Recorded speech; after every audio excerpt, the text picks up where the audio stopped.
안녕하세요. 복지누리입니다. 누구나 한 번쯤 부동산 거래는 해보셨죠? 집을 매매하시거나 전세를 얻으실 때 부동산 계약을 하실 텐데요. 집 계약이라는 것이 몇백만 원이 아니라 몇천만 원 또는 1억 이상, 2억, 3억까지도 넘어가는 경우도 많습니다.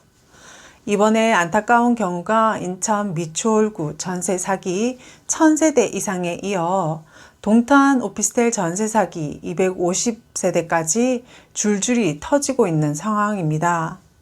인천에서는 공인중개사와 건축업자 9명이 짜고 전세 계약을 맺었기에 일반인 입장에선 당해낼 재간이 없었습니다. 또한 동탄 신도시에서는 오피스텔을 수백 채 소유한 임대인이 파산 절차를 걸쳐 피해자 수십 명이 전세 보증금을 돌려받지 못할 처지에 놓였습니다. 이처럼 여러 명이 짜고 계약하거나 파산 절차까지 거치면 정말 저라도 넋이 나갈 것 같은데요. 이런 안타까운 가정들이 모두 사회 초년생인 20, 30대라는 거죠.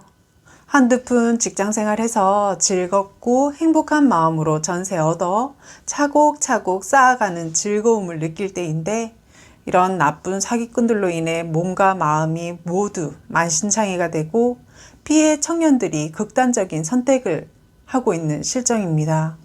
오늘 이 영상 보시고 모든 분들도 해당 내용 꼭 확인하셔서 살면서 절대 동일한 피해 입으시는 일 없었으면 하는 바람으로 준비하였습니다. 끝까지 시청하시면 도움되는 내용입니다.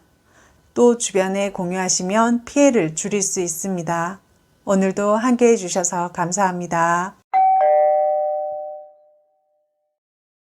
지금 전세 만기가 되는 시점이라면 2020년, 21년에 전세 계약을 맺었던 시점인데요.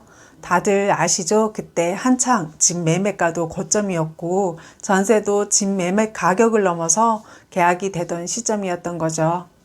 이런 금전적인 피해를 넘어 정신적인 피해까지 아무도 보상해 주지 않는 실정인데요. 정말 이런 사단을 막으려면 스스로가 꼼꼼하게 챙겨볼 수밖에 없는 것 같은데요. 예, 그렇죠. 매달마다 등기부 등본을 떼볼 수도 없는 노릇이죠. 저는 부동산에서 몇 년 동안 일을 해왔고 그 경험을 바탕으로 어떻게 피해갈 수 있을까에 대해서 3가지로 말씀드려 볼게요. 첫째, 공인중개사 확인하기입니다. 요즘은 자격증이 있어 직접 운영하시는 공인중개사도 물론 있으시지만 자격증을 타인에게 빌려 운영하는 부동산도 꽤 많습니다.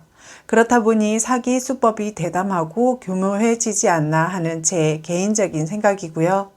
공인중개사 자격증이 없는 사기 일당 등은 매달 100만 원에서 150만 원을 공인중개사에게 주고 자격증을 대여받아 사기 행위를 하는 것으로 밝혀졌습니다. 관련된 피해 또한 중개 사기를 당한 임차인의 몫입니다. 손해배상도 받기 어렵고요. 사무실에 공인중개사 자격증, 중개사무소 등록증은 무조건 있습니다. 자격증과 등록증이 지금 거래하는 공인중개사가 맞는지 꼭 확인해 보세요. 둘째, 공시지가 직접 확인하기. 최근 서울 강서구 화곡동의 전용 25제곱미터 빌라가 공시가격 1억 4,200만 원인데 보증금 1억 7,892만 원, 월세 15만 원 조건의 전세 매물로 나왔습니다. 현재 이 집에 살고 있는 기존 세입자는 보증금 2억 원에 새들어 살고 있고요.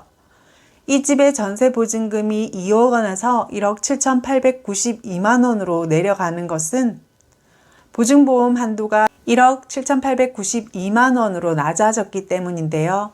주택도시보증공사에서는 전세보증금 반환보증보험 가입 요건을 올해 5월부터 빌라 공시가격의 1.5배에서 1.26배로 강화하기로 발표한 바가 있습니다. 이 요건에 따라 해당 빌라가 최대한 받을 수 있는 보증보험 한도가 1억 7,892만 원이었던 것입니다.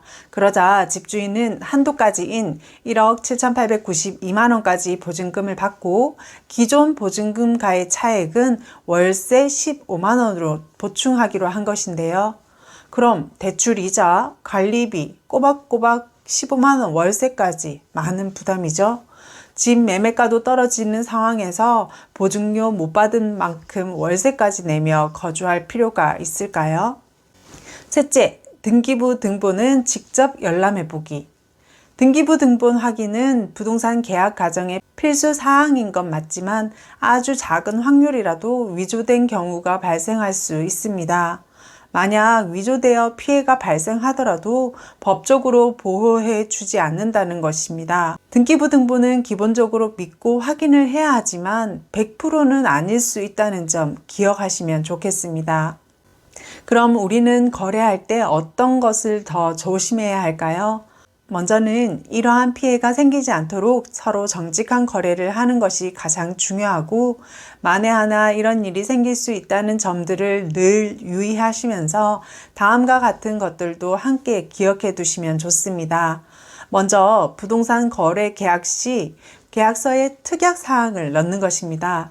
등기부 등본의 기본으로 해서 권리 관계를 파악했지만 만에 하나 등기부 등본이 사실과 달라 문제가 생겼을 경우에는 그 책임이 매도인이나 임대인에게 있다라는 내용의 특약입니다. 이런 내용을 계약서에 넣으면 만에 하나 문제가 생겨서 소송을 진행했을 때 조금 더 유리한 부분이 있을 수도 있으니 참고하시면 좋겠습니다. 그리고 계약 전 가계약금을 입금하시더라도 부동산에서 떼어주는 등기부 등본만 믿지 마시고 지금 열람해 보시고 임대인이 정확히 맞는지 확인하시고 입금하시는 것도 좋습니다. 정말 선량하고 열심히 일하시는 공인중개사분들도 많으신데 이런 몇몇 사기꾼들 때문에 공인중개사를 의심할 수밖에 없는 상황에 놓인 부분도 참 많이 안타깝습니다. 그러나 나의 피 같은 자산은 내가 지켜나갈 수밖에 없습니다. 위 사항들을 참고하시어 앞으로 피해 입으시는 일 없으셨으면 좋겠습니다. 도움이 되셨나요?